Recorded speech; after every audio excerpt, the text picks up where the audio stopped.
Hello everyone, thanks a lot for attending our talk. I am Biplob, Debnath, and this is my colleague Will Dennis. We jointly will present this talk titled Fast Log Analysis Made Easy by Automatically Parsing Heterogeneous Logs. So let me set the context. First, let me give a quick primer on the log analysis. Log is everywhere. Any system you run, IoT, software system, computer system, smart cities, nuclear power plant, auto production line. Every system underlying collect logs, and these logs usually have a system status. So what happens is if you analyze this log, you can see what is going on, and you will be able to troubleshoot the systems. So one problem is the velocity, the number of logs is very high, so it is very hard for a human to analyze these logs. So that is why you see there is a lot of interest in the log analysis tools. And that is why Splunk is making a lot of money, LogStash, a lot of people are interested. So this is one example of log analysis, what you can do. So suppose you have raw logs. Now log analysis can find some interesting part on that and can do multiple things. So I put 4 different examples. One is like new log pattern. So suppose you always see system is normal. If something bad happened, probably some new pattern can show up. So this is where we're saying new log pattern. And another thing is the real log event. So suppose you're always getting IP address request from 2 different machines. Suddenly third machine is showing something. So that is rare.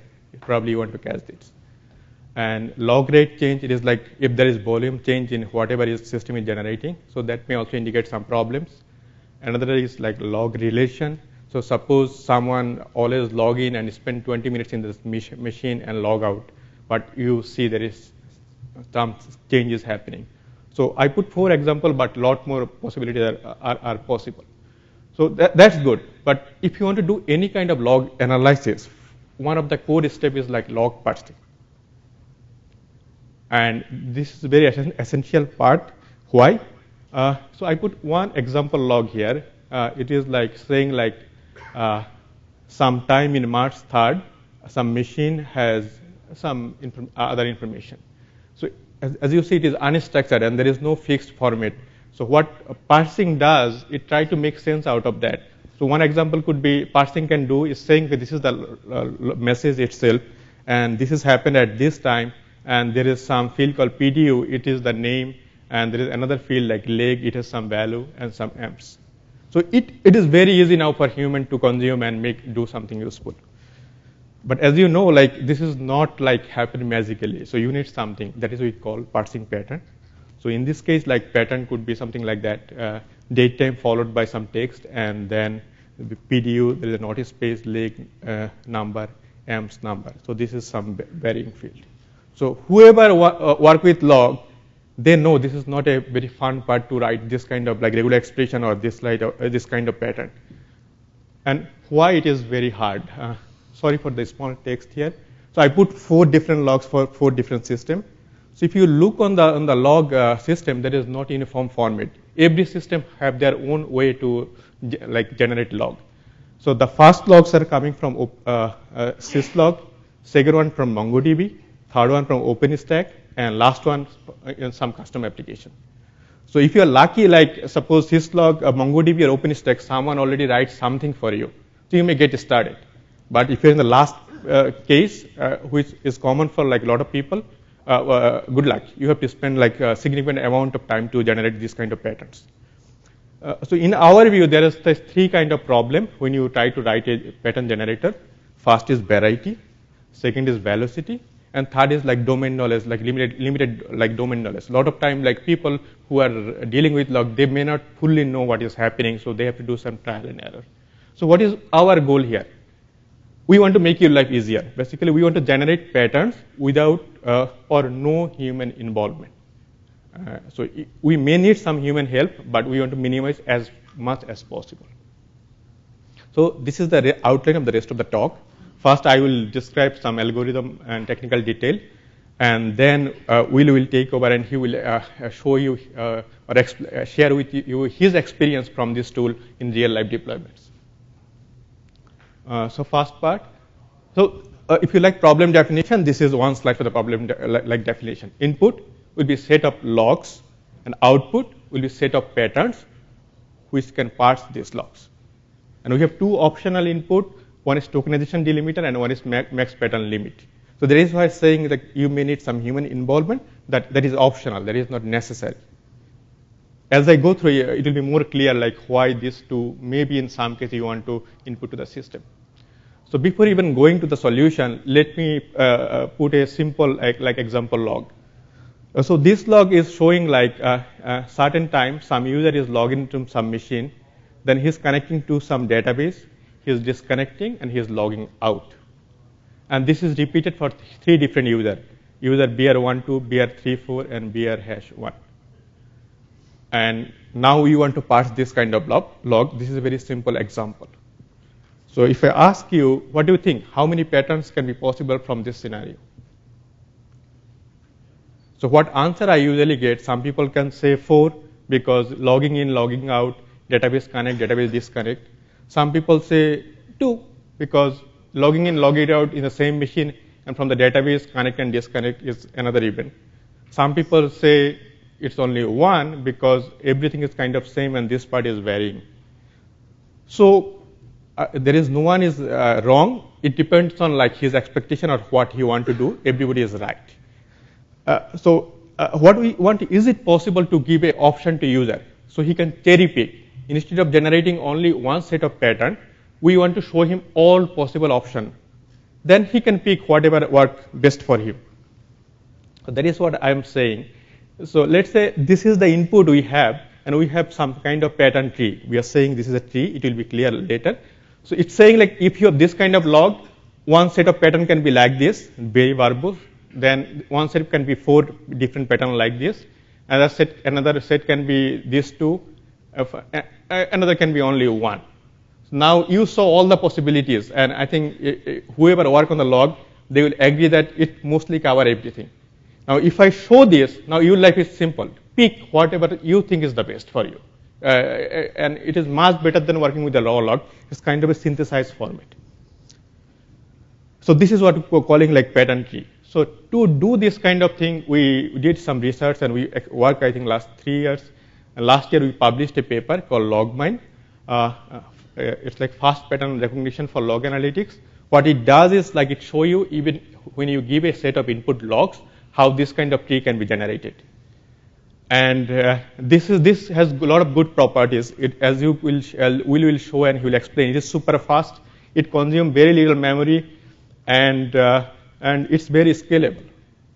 So one of the things like this algorithm do really good thing is like because it knows that it is working with the log data. So what happens is if you go to the machine learning, a lot of time they make a lot of weird assumption. If data is very random, I think it is very hard to do anything special. But if you think this log will be generated by some computer program, which is written by some developer, then randomness is not that many. So if same line is generating same kind of log, usually they should be very, very similar. So if you come with this hypothesis, as we will show, things become much cleaner and simple, and it's at the end of the day, you will see it looks a very silly problem to solve. So this is the logline workflow. As you see, input is like you set up n logs, and this is optional. You can put like tokenization delimiter and some max pattern limit, but you don't need to. Then internally, it first do a preprocessing step, then it do some clustering, and from the cluster, it generates some pattern. This is one set of pattern. Then it is adding it to the pattern tree. It is increasing the clustering like parameter, go back and repeat this process, go on until there is only one pattern left. So whenever we say clustering, I think people get very nervous because some clustering algorithm requires some parameter. If you use k means you have to know k. In this case, how many patterns? And a lot of time people don't know. And some algorithm require use epsilon or some min points, and people don't know. And we found it is very hard. So the good part is in this algorithm, you don't need to input everything. Algorithm will internally start with some similarity distance, and it will increase it and iteratively. So in user case, he doesn't need to do any work. Algorithm will figure it out. So that is very good part. This is a summary. This three-step first step is the pre-processing. Then there is the iterative process that generates the pattern tree, and finally there is the output step where we choose the pattern set. So to explain the pre-processing part, the example I show you here is that 12 logs. So in our algorithm, every word is a token. So as you see, this date will be a token, time will be a token, login is a one token, IP address is a one token, user BR12 is a one token. So this token is very hard to computer to know what it is.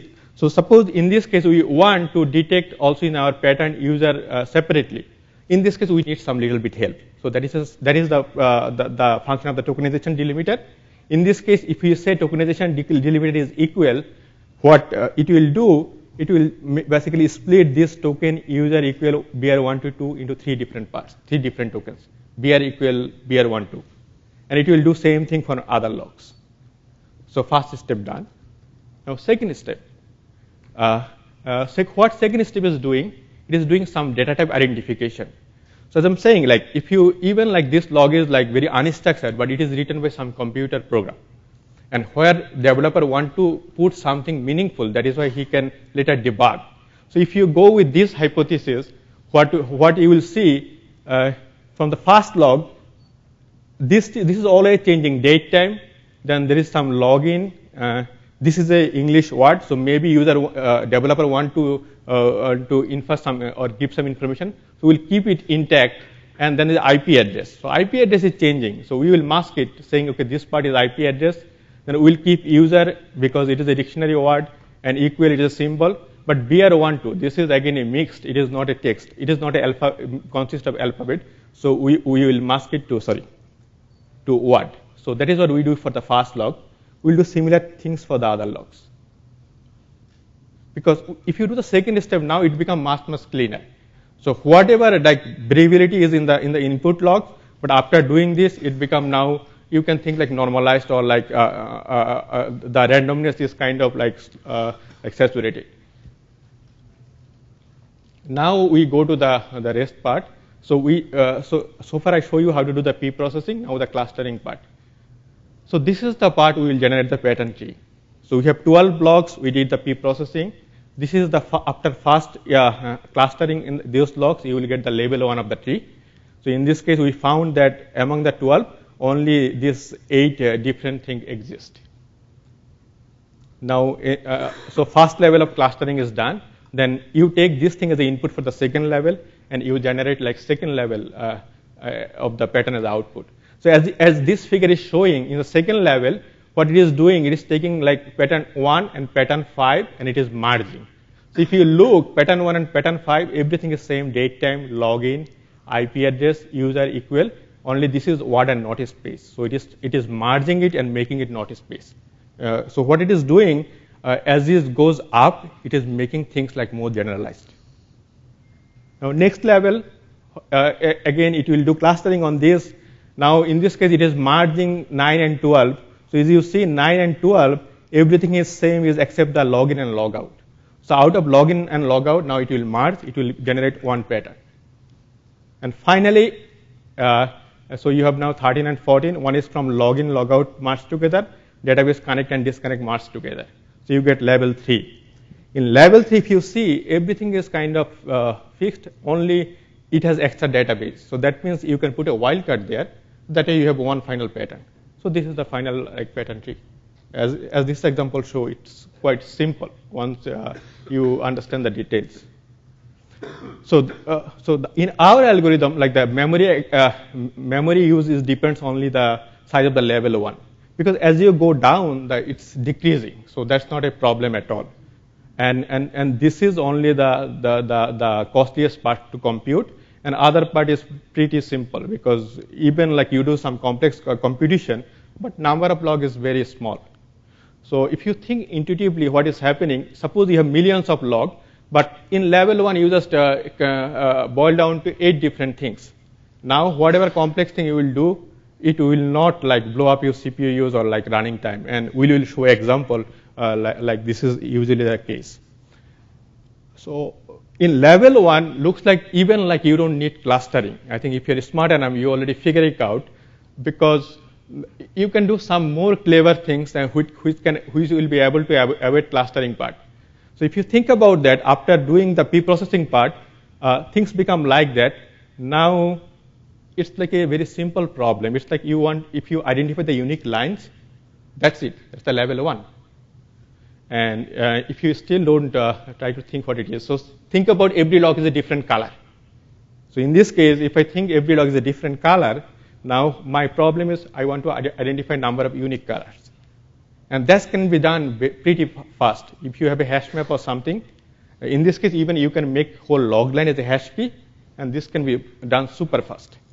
So previously, I saw level 1 was the most complicated part, but I show you how can you do it like in a blazing fast way. For the clustering part, I put a hypothetical example. So let's say our clustering part, we have to do some similarity. So suppose our threshold is 0.01, and initially it is log 1. There is nothing there, so we'll make a cluster out of that. When the log 2 comes, we'll compute the distance. In this case, like distance is 0.02, so it is more than my threshold. I form a new cluster. Now, if you want to see how this score is calculated, so I put an example. Suppose log 1 is like this, log 2 is this. In this case, similarity is 0.08. What it is doing is starting from the left, it is trying to find the common things and the maximum length. So I put a formula underneath. If you like formula, you can see what it is doing on. And finally, in this case, distance is 0.02. So we calculate distance for all logs. So in this case, suppose log 3, we calculate the distance, and we found like with log 1, distance is 0.8, so it cannot go that cluster. But second one, the distance we found it is 001, so we put in the second cluster. And same thing we do for the log 4, since it is like 0,1 with the log 1, we put there. When log 5 comes, we compare with like log 1, it is 0.02, so it is not like less than threshold. We continue. Not 0.5, not this one, continue, and we put a new cluster. So there's one optimization here, because when we compute the clustering, we don't need to compare with everyone. We just compare with that the head of the cluster. So the intuition is the following: if clustering algorithm is good, inside the cluster everybody has the same like importance. So if you compare only the top element, that's good enough. So you repeat this process. So suppose finally this is the cluster has formed. So now what we'll do, out of one cluster we'll make one pattern. And for that, like the algorithm we use called like Smith-Waterman algorithm, it's simply like edit distance based dynamic algorithm. So what it is trying to do, first you give two different patterns, you try to align them. So suppose in this example you have log 1, date time, word, IP address, user equal notice space, and this is a log 2. So after alignment, you found that everything is same except this part. Now you just when you merge these two and you put a wildcard there. And some case maybe you have word and notice space, then you will replace by the more generic one. So this is like the pattern recognition part. So if I recap, we give 12 different logs, and finally we have a tree like that. Level 1 has this 8 patterns. Level 2 has 4. Level 3 has 2. Level 1 has 1. So now this is where the max pattern limit comes. So sometimes suppose the user want only 4 pattern. If he say that, what we'll do, we'll pick a level what can satisfy his limit. So in this case, like level 1 has 8, level 2 has 4. So we just put level 4 as the final output because that is what user want, and maximum is 4. And we don't output this level 2 or 1 because they may have wildcard. So since we can satisfy user limit using the more specific one, we will not go to the upper layer. So suppose the user doesn't give any input. So that is normally the case because initially user may not know how many patterns he want. Suppose he want to go with some default. So in this case, we have to do something. So what do? We calculate some cost per level. So this is how it is done. As you see, the cost for this level is 0, this is 0, this is 0, this is 12. So you may thinking how it's calculated. It's based on the number of wildcards. So in our algorithm, every level has same coverage. So even level 1, whatever 8 pattern I have, they can cover all, they can parse all 12 blocks. Even level 2, they will be parse all 12 blocks. Level 3, all 12 blocks, even level 4. So in this case, as you see, this level doesn't have any wildcards, so that is why cost is 0. But level 4 has 1 wildcard, and it can cover 12 logs. So that is why cost is 12. And I think yesterday, like Jamie has shown, like this wildcard is greedy data that is usually very costly to compute. So we try to somehow like capture that in this algorithm. And so in this case, if user give no input, we'll just pick the level 2, because this is like where we have minimum cost with no wildcards. This is the default output. But user have the option, he can still cherry pick. So this is like the for 2 different case. If you give a pattern, max limit, what will output, and if you have no preference, what we'll do. But we'll always output this pattern tree, so you can even cherry pick your pattern set. So given this pattern set, now you can take it and import it for the LogStash and other tool. And now Will will take over. He will show you what we did for the LogStash scenario. Thanks, Biplob. Okay, I'm going to go over some demo use cases. I am on the operations side of the labs, and our mission is, of course, to support research in any way we can, and oftentimes that involves dog fooding. And so when I heard that Biplob's research department was doing something with log analysis, which, of course we do, and that they were using LogStash, which we had started to use, I became interested, approached him like, hey, can we try it out on some of our data? And we came up with a couple of use cases I'll go over now. First of all, let's look at the pipeline and discuss that. I take a representative set of input logs, and I delivered it to him. I can also, of course, optionally say, like, here's how to sub-tokenize these logs. I have some key value stuff, and so we'll see that. And if knowing it's what the data is, if I think I'm going to get way too many patterns, I could say, hey, cap it off at this number. I don't want any more than this number of grok expressions. That goes into LogMine. It generates its set of patterns, which is an intermediate format. Because we're targeting LogStash, that is like a post processor that's going to write my LogStash config. It can be informed, the dotted line here at the top, it can be informed by the input logs to set types on the output format, like especially for numbers, do ints and floats, so I can do some metric stuff. And of course, that results in my LogStash config file. So the first one's a simple one. I have an environmental control system that does a variety of things with having to do with environmental controls around our data centers. It, among other things, gets all the PDUs report every 5 minutes the amps per leg. And what I want to do is I want to chart that as metrics and see, are things increasing, how many amps per legs, if we have new equipment to rack, which rack should we put it in, which leg on the power strip should we put it in. So I gave a selection of almost 15,000 lines. I said it has some key value pairs, as you can see, so the sub-tokenization delimiter is an equal side. It resulted in one pattern, took 9 seconds to come up with that. And it's hard to read, but there's the resulting LogStash filter expression, has a little pre-processing, and then it writes my grok, and then it removes some extraneous data. I plug that into my LogStash, and of course, I can go to the system and specify, hey, I want to look at the APC data in it. So I apologize, this is running a little slowly on this VM here. But anyways, I can get the data, it's all tokenized, and I can go and draw some, the beautiful graphs. And I didn't have to write any grok. This system did it for me, and 9 seconds, 15 seconds. I just take the output, plug it in, kick LogStash, and I can get to doing what the thing is I want to do without having to mess with the writing expressions, which we all love.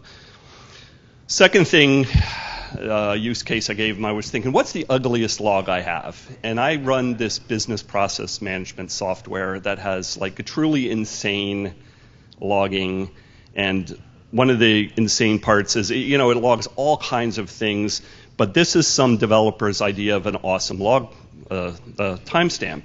We're going to assume the month, and we're going to assume the year. I'll just put in the day of the month and the time. And I need to correlate that to a sane timestamp. I don't know who came up with this. This is 3 days worth of data. I get almost 250,000 log lines. I have to say, okay, it's got some key values, so I'll equal side, but also I need the brackets as a delimiter to pick out this timestamp. Because I didn't put a upper parameter on it, I did not inform it hey, I only want so many patterns. It returned that set, the highest set without the wildcard, which happened to be 339 in this case. It only took 27 seconds to write the resulting filter. And here's the whole set. As we can see, it took 339 is the lowest number with the zero cost, but I could have picked any of these. If I wanted to cap it off at 50, I have that whole set that I could have taken the resulting filter lines and plugged them in. Just saying I didn't tell it, so it's going to give me 339. That's the default. And so it was able to write a parser for it and even make sense out of that insane date stamp. And as a result, I do get usable output. Because it's figuring it out, it's a machine figuring it out, of course it doesn't have it doesn't know what the data is, so it generates the labels itself. The pattern, every pattern gets a number, so it's pattern 199, and then it just, the numerical fields are Fs, the not spaces are NS, and it has the number. I can go back, of course, and put human readable labels just by editing the conf.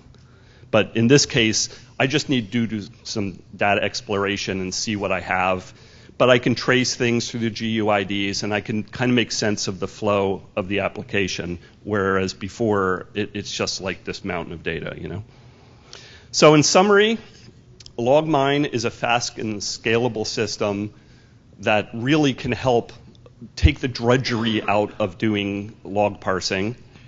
It works with no or at least minimal human involvement. It's just simple parameters if a human's involved, but you could just give it the raw data and say run, very quick. It's flexible because it returns all the sets it computes, and I as a user can select the set I want to use on the output. And NEC Corporation actually used it in a shipping product internally for its customers to do actual log analysis. And it's tested in the field. We dog food it. It's a little, but they've used it on millions and millions of log lines. It's very fast. It's getting the job done. There's the link to the paper. The slides will be online, I'm sure. And thank you for your attention. And we'll take any questions.